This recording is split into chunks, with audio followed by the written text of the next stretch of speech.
Torokoba malongi mabiso na eteni yango ya ibale mituna pe biano. Allo mbote ndeko. Oui, mbote ndeko mazini nakatana ki papa mboso Emile na paroisse Saint Kibuka. Mais c'est la belle mituna nangaiza misato soki ngonge ko permettre pour imiter vraiment za mingi te na okende na lombango. Soki totali na réalité ya mate ya lelo na ebite. Toyebi ke moto oyo azali chasse moto ayebani na mwasi te bo moto na ye mobimba to na vi na ye si akoya kobala bongo siko mutu asi aboti bana asangani na basi tokoki kobenga ye chasse nayebi te mesela be envi na yo ya mibale mobali to mwasi na ngonga nini to na tango nini na makambo nini tokoki kobengela ete azali chasse ya suka mesela be soki tolandi mate ya malamu tokoloba nini na part ya fer anuarite oyo baforsaki azala mwasi ya colonel soki olombe pe soki ngalo aboyaki toyebi ki akufaki vierge siko tokoloba akufaki chasse to vierge mesela be limbisa peut-être motune eza pertinente te biso bana na yo totunaka po toyeba tozangi boyebi bino nde boza na boyebi koleka biso yango omonaka totunaka mituna oyo nzambe abasela bino banso basali ya radio maria abakisa bino lisusu mikolo mpe mapamboli po bokontinue bozali kosala. Merci papa Emile. Monsieur l'abbé. Merci na papa Emile Mboso kuna na paroisse Saint Kibuka po ya mituna uti kotuna biso motuna moyambo topesaki ndimbola nango na lifalansa na bolobi te tosengeli kokeba soki elenge mwasi ayebi na ye no mobali te tokoloba tazali ngondo to pe vierge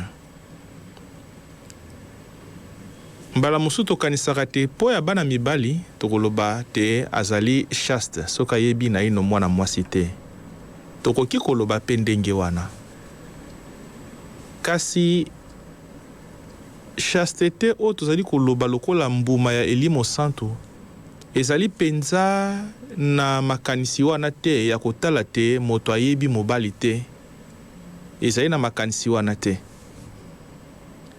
oyo ayebi mobali te oyo ayebi mwasi te mobali oyo ayebi mwasi te azali mpe ngondo azali mpe vierge kasi chasteté oyo tozali koloba bopeto chasteté na lingala tokoki koloba bopeto ezala bopeto ya nzoto to mpe bopeto ya molimo kozala na bopeto ezali te kobungisa na linga eza mwa pasi kobungisa bongondo bwa ye te ezali na lolenge wana te ezali nde kozala na bopeto na makanisi po ya moninga bopeto na makanisi po ya bomo ya moninga kotala moninga te lokola mwa eloko koki kosakana na yango donc ezali na makanisi wana chasteté wana na motuna mibale tokozala chaste ne lekokani to pe tokozala na bopeto wana ezala ya nzoto to pe ya molimo na elekokani ntango nini tosengeli kozala na ezaleli wana esengeli kozala na biso ntango nyonso loboko wana esengeli kozala na biso ntango nyonso nzambi ezali oyo nzambe likoki oyo nzambe apesi na biso na lisalisi mpe lisungi ya elimo santu euti na mbuma elimo santu oyo ezali bolingo tosengeli kozala nango ntango nyonso alors soki nazali na bolingo ya solo bolingo oyo ezali likabo ya elimo santu nakokanisela moninga mabe te mpe na koluka mabe po ya moninga te etango nazali koboya kosala moninga mabe koboya kokanisa moninga mabe nazali kobatela bopeto ya makanisi mangai po ya moninga yango esengeli kozala na biso ntango nyonso kotala moninga na makanisi malamu na oyo kozwa ndakisa moko oyo kobebisa bopeto wana po te tososola yango mpenza malamu ndakisa elenge mobali moi partage moko moninga nazalaki na mateya na babilenge elenge moko atunaki nga motuna wana alobi nganga nzambe ezalaka mbala mosusu nafandi boye namoni elenge mwana mwasi aleki ya malamu penza ya kitoko okomona makanisi mangai makei mosika penza esika te natala endenge nazali komona wana nga nakomi komona makambo mosusu wana obebisi bopeto oyo tobengi chasteté. Tu n'es plus chaste. Chasteté kotinda yo koma na esika wana te mbele chasteté to mpe bopeto makanisi wana ntango moni ndenge wana ekotinda okumisa ta mosu nzambe nzambe na tondi yo zambi okeli ndeko oyo malamu wana obateli bopeto ya makanisi bopeto bwa nzoto mpe se ndenge wana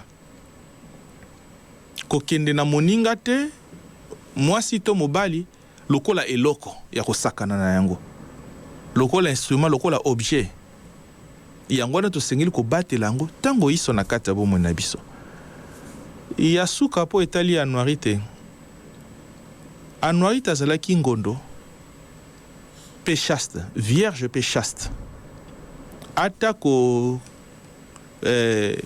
bakangaki ye na makasi toyebi yango aboyaki pe babomaki ye atikalaki ngondo pe tala ndakisa chasteté penza na anuarité kitoko penza merci na papa Mboso makanisi nini azalaki na yango ye penza asalelaki bopeto wana oyo ezali lokola ndenge toko banyango bakosalaka bilako asalelaki yango penza kutu tango olombe azali koya po ya kokanga ye na makasi kosenga na ya koma mwasi na ye anuarite alobelaka ye polele ngai na lakeli nzambe bopeto na lakeli nzambe bongondo bwanga pe na kotikala ndenge wana koki kobebisa yango te po ya masengisi na yo tala ndakisa penza kitoko oyo tokomona pe ya bopeto na bomei na bomoi ya ngondo anuarite. Merci na papa Mboso.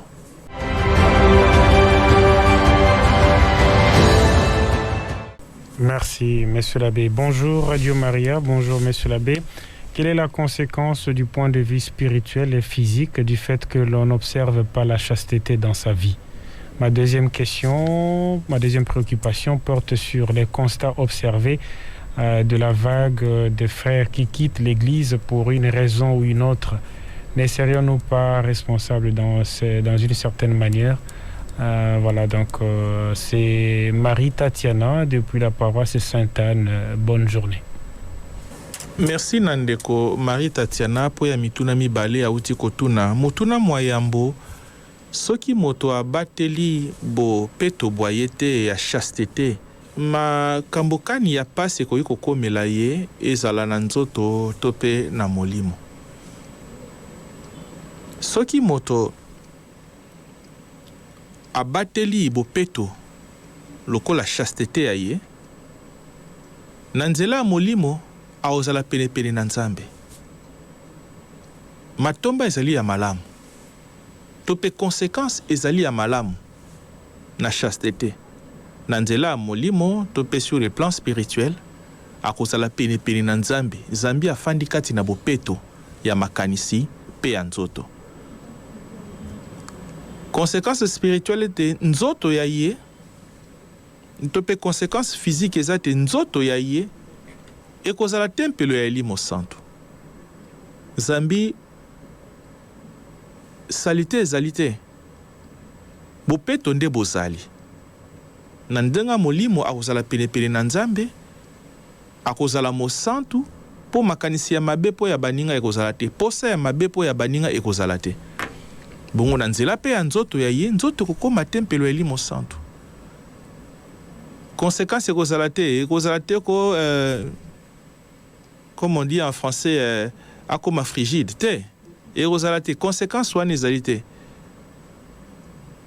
par contre physiquement akozala vraiment en forme constitution physique pena kitoko nzoto malamu bakonseil ya lokuta babilenge mingi bakopesaka bango no soki ovandi mwa ngonga mulai ngondo ezala mobali to mwasi okomona kokoma soki ndenge ni makambo ya lokuta ezalaka ndenge wana te na nzoto kozala nzoto malamu problème eza te conséquence ezali te mpe na molimo kozala mpe na vie spirituelle malamu kutu kozala penepene na nzambe nzambi bomoi bwa yo ekomi nzela ya kibosantu motuna asuka mpo ya bandeko bazali kolongwa eklesia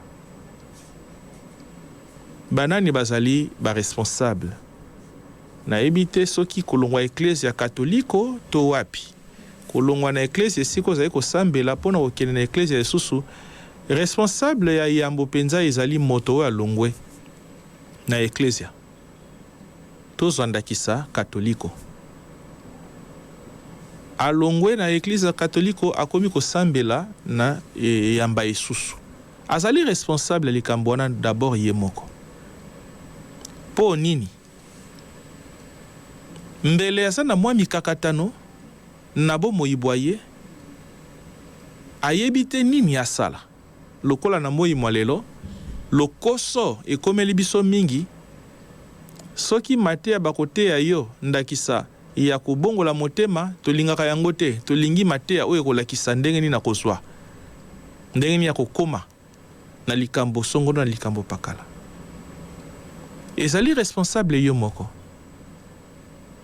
kasi eklesia pa kozala responsable ya bokei ya ndeko ya bobimi ya ndeko kati ya eklesia na lolenge ndakisa scandale to mpe esimbisi ekoki mpe kobimisa moto okati ya eklesia kasi soki moto wana na kati ya eklesia wana azalaki na misisa ya boyambi efanda akoki kobima te soki abimi atako ayoki scandale wana kasi abimi na kati ya eklesia elingi koloba azali responsable ye moko afandisaki mateya malamu te abongisaki boyambi bwa ye te alendisaki boyambi bwa ye malamu te tala mbonge eye ndakisa scandale abimi donc la responsabilité est partagée moto abimi na kati ya eklesia azali responsable ya départ na ye moko pe eklesia akoki mpe kozala responsable ya départ ya ndeko na baka par exemple ya scandale to mpe ya esimbisi merci na ndeko.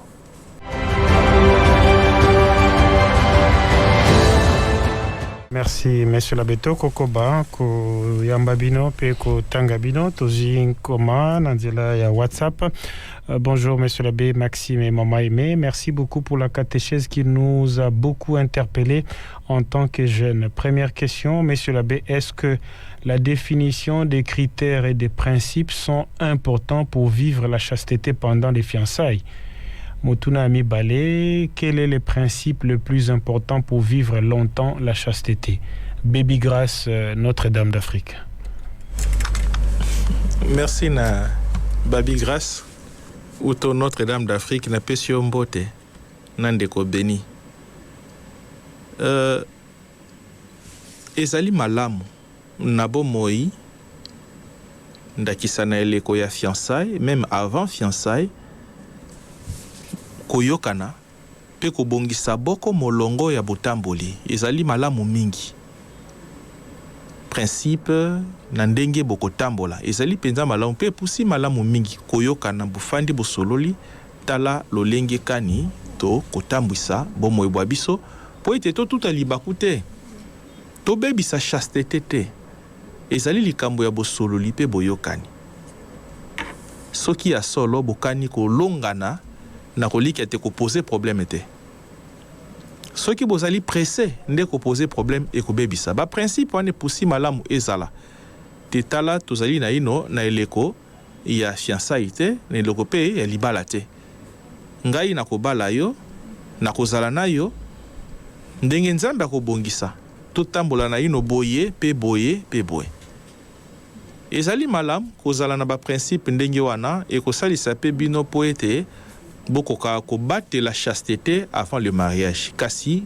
keba rigorisme te ba principe peut ko étouffer moninga te nyonso sengeli koleka na nzela ya lisolo compréhension ya binomi balé esengeli kozala bo se mettre d'accord na likambo boye moninga ndimi évidemment tango zotia principe bo il faut raison na yango ezala pona ko se faire comprendre tokotambola boye ndakisa likambo ya nzoto tokosangisa nzoto te opesi raison mbele likambo boye kokomela biso mbele likambo boye kokoma pona ko éviter yango voilà tokanga motema ezali principe vous vous mettez d'accord donc likambo principe wana kotia moi ba garde fou ezali malamu pona bilenge ba bakani kolongana e kosalisa bino pote bo batela bopeto chasteté na eleko e bozali na yango. Alors nini ko komisa bopeto efficace lo sambo ndakisa lo sambo pe lo sambo kosambela na nzambe alongolaka makanisi mabe na yo kosenga na nzambe asalisa po ete otala moninga lokola elili ya nzambe oyo koki kosakana na yango te ezali gracia oyo kosenga na nzela lo sambo pe nzambe akosalisa yo aussi avoir des principes de vie koloba te ngai ndakisa na moya lelo bilenge toyebi na monde pornographique ezali penza makasi ko se donner ba discipline wana pour ceux qui mi pesi pe ba discipline personnelle te yango kosala te bokonde wana loboko wana bopeto wana okoka kobatela yango te miso ekotala bitala miso zokomona bimona mona sengeli kozwa pe principe ya ko éviter oyo koki ko éviter wana na nzela losambo nzambe akosalisa. Merci Nandeko.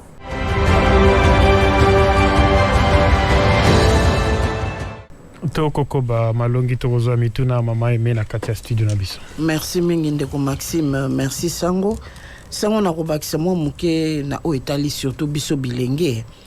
Biso bilenge en tout cas to sengeli na chasteté oyo pe eloko to sengeli koyeba Sango chasteté to sengeli kobika yango bo moi na biso mobimba ezate ke pona no to balani te ata na libala to sengeli kobika na chasteté même na ba ordre ndenge ute koyebisa biso awa tozo confondre tant mususu chasteté na abstinence Sango yango et tozo tout en mingi mais chasteté tout au long de notre vie to sengeli kobika na kati ya chasteté mingi pe biso bilenge Sango moto na pe to sengeli ko metu na sikawa na lesaka makanisi nanga na nini pona bika na kati ya chasteté ba image ndenge uti koloba pornographique wana ya solo ma solo nini to betaka tangu tovandi biso na biso bilenge film nini tozotala tozomona mikolo yo tomoni internet tomoni ba réseaux sociaux nini ezopesa biso te tala pe place biso bilenge tozokoya mingi yango wana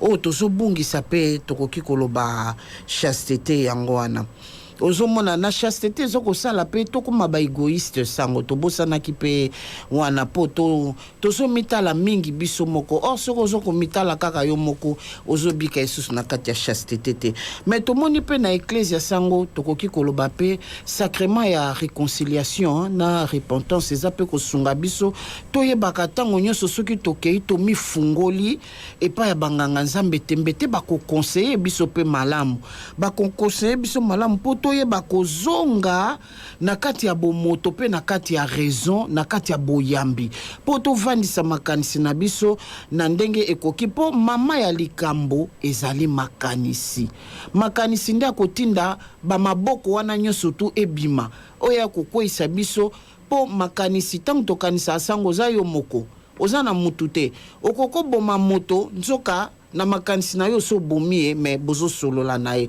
pona kolakisa ke mingi penza to sengeli ko éduquer makanisi to sengeli ko éduquer motema ndenge tolobaka po wana ndezali place mayoki nyonso to evandi tembete soki toyebi ko éduquer toyebi ko bongisa penza o ezali motema na makanisi na biso tokobika na kati ya chasteté ndenge ebongi pe to mifungolaka toza na sacrement repentance et réconciliation e kosenga na yo ozonga na bondeko nanu na yo moko pe ozonga na bondeko na ndeko oyo yo otalaki etang msusu na makanisi moko mabe tala mo lekanisi Sango. Merci mama aimé hein.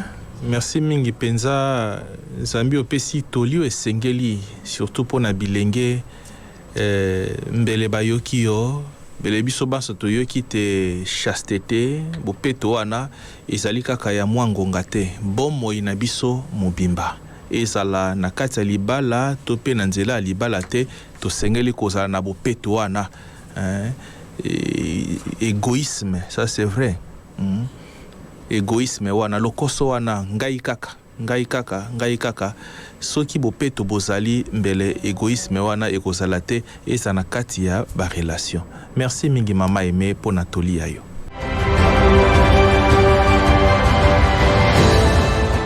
Tu peux profiter de l'élément sonore Batik Elibiso. Bonjour monsieur l'abbé Albert. Bonjour maman Aimée, bonjour Radio Maria. Monsieur l'abbé, excusez-moi parce que j'ai pris la catéchèse en retard. Peut-être que vous avez déjà répondu à cette question, mais je souhaite vraiment avoir des éclaircissements là-dessus. Quand vous parlez de la chasteté dans les couples, cela n'implique pas nécessairement l'absence des relations sexuelles. Alors, qu'en est-il de la chasteté en ce qui concerne les consacrés qui font le vœu de chasteté, de pauvreté et d'obéissance? Sont-ils autorisés à avoir des relations sexuelles et avec qui, pour autant qu'ils ne sont pas mariés? Nous sommes souvent attaqués par des frères d'autres églises. S'il vous plaît, monsieur l'abbé, éclairez-moi là-dessus. C'est Maman Marie-Josée de Notre-Dame d'Afrique. Merci l'abbé. Merci na Maman Marie-Josée pour ya mutuna soki bopeto o to bengi chasteté balongani bakoki ko salela yango ebongo sika banganga nzambe ko salela yango ezali lolenge kani. Est-ce que ba lingisi bango bakwa ko sala lokola babali? Ecclesia akobenga chasteté ya bami bonza lokola chasteté consacrée. Akoma mokanda monene soko tangi na document église babengi Lumen Gentium mozui numéro 42, numéro 43, 44 romone sikaka ni balimboli tina nini banganga nzambe basengeli kozala na bopeto wana babengi chasteté. Motuna moko etuna maki bokeseni bozali wapi na célibat consacré tope kobala te. Chasteté oyo ya ba consacré tope chasteté consacré bopeto ya bami bonza bako mekola Yesu Kristo. Ezali chasteté ya Yesu Kristo. Zambi Yesu Kristo na mate ya maye mingi penza na Matthieu chapitre 19 soki otangi yango okomona te akopesa balolenge isato ya baye tokolo balokola bakoki kobala te. Matthieu 19 10 à 12. Il y en a qui ont choisi de ne pas se marier à cause du royaume des cieux. Il y a liboso koloba ba mesusu bakobala te zambi babota mindenge wana basusu bakobala te zambi mokili komisi bango ndenge wana basusu bakobala te po bandimi kotikala ndenge wana bandimi kotikala ndenge wana bango wana catégorie ya ba consacré bandimi kotikala ndenge wana pe basengeli kozala bongo bakoki kozala na libala te pamba te bazali na kati ya célibat consacré. Ecclesia bongisi ndenge wana tenganga nzambe azala célibataire ezali célibataire te lokola ndenge na ba ecclesia musu babenganaka molimo ya célibat bisoki babengana molimo ya célibat donc c'est que nga penza fo babengana bademo kati nanga donc ezali te ki esprit moko soki ne te ezali état de vie. Na Matthieu 19 10 à 12 Yesu alimboli en kutu bandimi bango moko bandimi batikala ndenge wana e yango wana ba consacré ba kosalaka siko pour que bakoka kosala yango boye bongi bakoka vivre célibat consacré wana boye bongi basengeli kokolisa oto bengi chasteté bopeto wana chasteté consacré yadi bomi petoli na makanisi bomi petoli na nzoto batikala ndenge wana en vue du royaume. C'est la continence parfaite en vue du royaume. Yesu alobi yango na Matthieu 19 10 à 12 te bandimi kotika ndenge wana pona bokonzi bwa likolo. Omona liso mususu kutu Yesu abeti ya mwasi ye yazaki na balongani ebele soki sambo batuni ebongo siko kuna na paradis ozala mwasi ya nani. Yesu alobi yango kuna ozala makambo susu te ya mabala yango wana banganga nzambe to pe bamibonza babandi toloba de manière anticipée oyo tokozala dans l'au-delà. Ko vivre déjà kolakisa déjà ndenge tokozala makambo mabale kozala te yango wana bazui yango lokola discipline ya bango pona Yesu Kristo. Bamibonzi na Yesu Kristo yene molongani na bango pe bandimi kofana ndenge wana sikabo peto to bengi chasteté nde kosalisa bango po ete bakoka kofanda na celibat ya bango bo ebongi zambi Yesu Kristo o bango bamekoli asalaki célibataire. Ezali ya ndenge ya Yesu Kristo célibataire pe chaste. Merci na mama.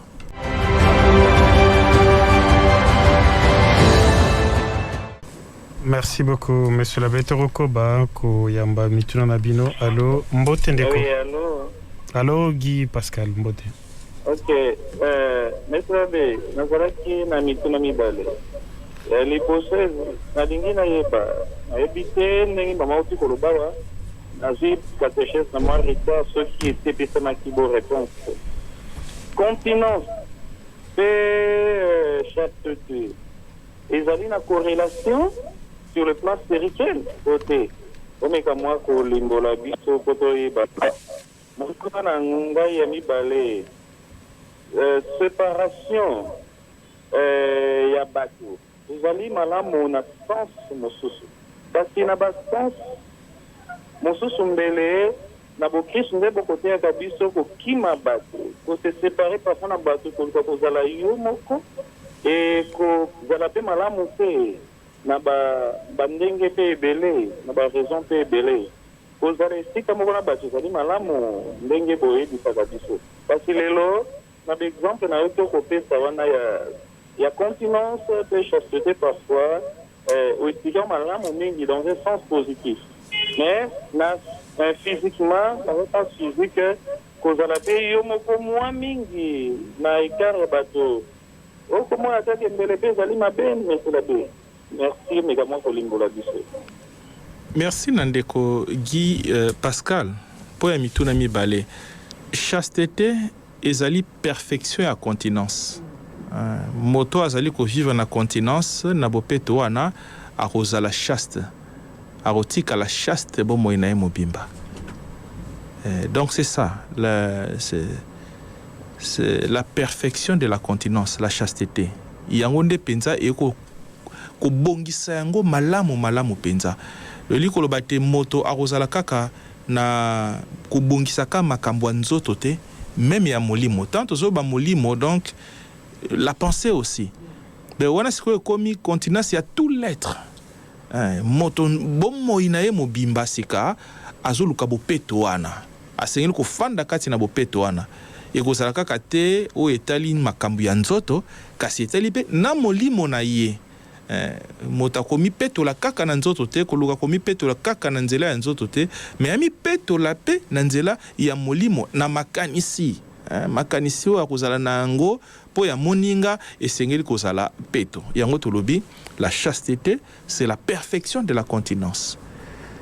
Alors chasteté linko lobate te tout le bakola résignation oki marabato po pene na bato ko tuta libaku te wana bongo te bopeto oyo to sengeli ko luka pe ko zala na yango lokola chasteté e ko bongisa nde siko kutu efandeli o koma kutu moto ya bato na bakartier to yebi ndenge to zalaka soki na yebi ndakisa nazwa ndakisa moke te mwana o anazalaka impoli na le sens que o nyonso abimisaka na monoko na esaka toujours ya bosoto mais moto akoki kokima yo ayebi ke obimisa toujours makambo ya malamu te na monoko mwa yo akoevite yo mais soki ayebi ke ozalaka ndakisa na mwa pideur obimisaka n'importe quoi te na monoko aosala nini akopusa na pene na yo.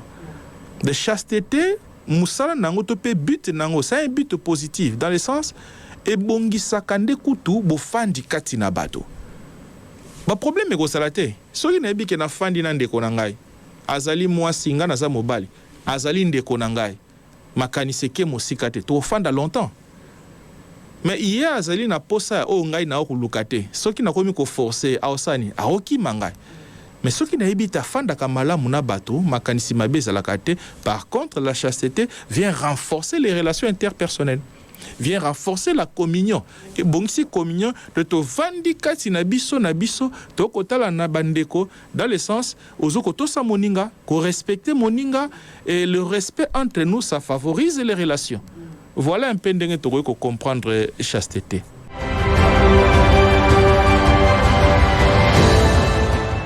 Merci beaucoup maman Emeto. Ndeko Maxime, sango tobosa na pete ke bato yo biso tozo kima wana. Bango kutu nde bakosunga biso poto e bakobika na chasteté. Donc, on a toujours quelque chose à donner. Ngai pe nakoki kosunga ndeko yo pe aza kokenda mbilinga po azonga na nzela tout comme ye pe akosunga nga po mwa muke o nga naza nango na bongisa yango lisusu po na ye bakobika malamu na ebite sango soki na lobi mabe. Eza bongo mama aimée, la chasteté ce n'est pas la misogynie ou encore la comment on dit là comme une défection à bandeko basi hein, masochiste ou bien misochiste te yango wana te ke no ngai en tout cas bana basi te zambi soki kaka mbilingeza to pe ngai bana mibali te wana ezali sous chasteté te. Chasteté par contre ça nous ouvre aux autres. Fungoli yonde epa ya baninga ozala na baninga malamu ofanda pe na baninga malamu parce qu'il faut tozala tango esolisanga. Merci.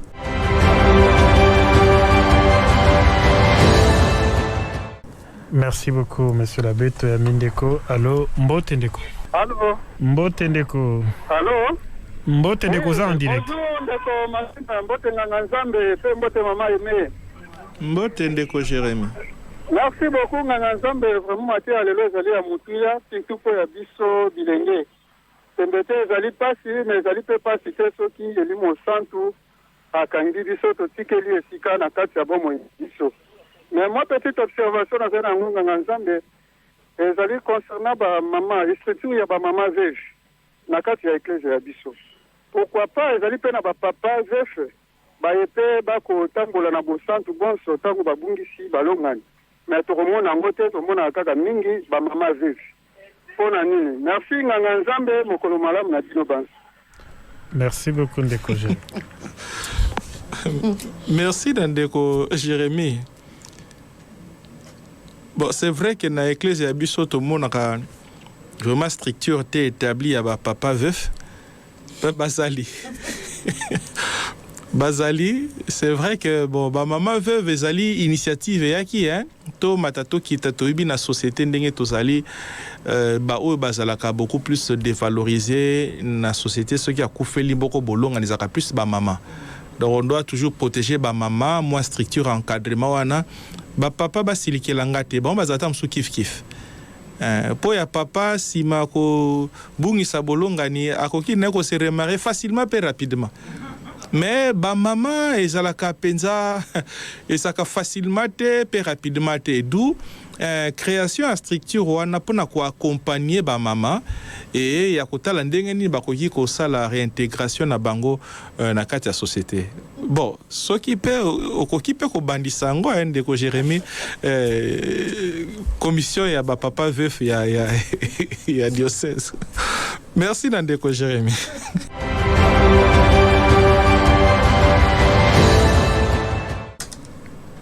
Merci beaucoup, monsieur l'abbé. Merci la bandeko technique. Comme vraiment na suka lina cannabis. Torozong sasuma lobepa Sango Albert pour na likwe amate amabiso mamokolo lokota la lingala to simbani. Merci Ndeko Maxime et aussi lisi bongo mbuma mate ya malongi etali mbuma ya Elimo Santu. O ezali bolingo peto lakisi boni bolingo. O ezali mbuma ya Elimo Santu ekosala ka mosala kati na biso. Lelo tolobi te elembo mosusu ya bolingo ezali kobatela bopeto bwa nzoto pe ya motema tika te malongi maye mateya maye maso tolandi bandeko tokokisa mango na nzela lisalisi ya losambo tokosala tosenga na mokonzi apesa biso likoki ya kokokisa mateya maye ezali po ya biso lolenge ya kokoma basantu. Nzambe abenisa moko ya biso. Merci na mama Aimé oyo azalaki na biso. Merci na bandeko kuna na kamera. Merci na wapendeko Maxime. Nzambe ye moko apesa biso makasi pe likoki na lisalisi ya limo santu ya kosalela mateya maye touti kolanda. Merci na bandeko à télévision na biso YouTube ko pe kotala catéchèse en direct na télévision Radio Maria RDC pe Panza Sango po toza ba abonnement belé eza pe une façon pour na yo ya komema bongo bumungi mungi et pa bandeko.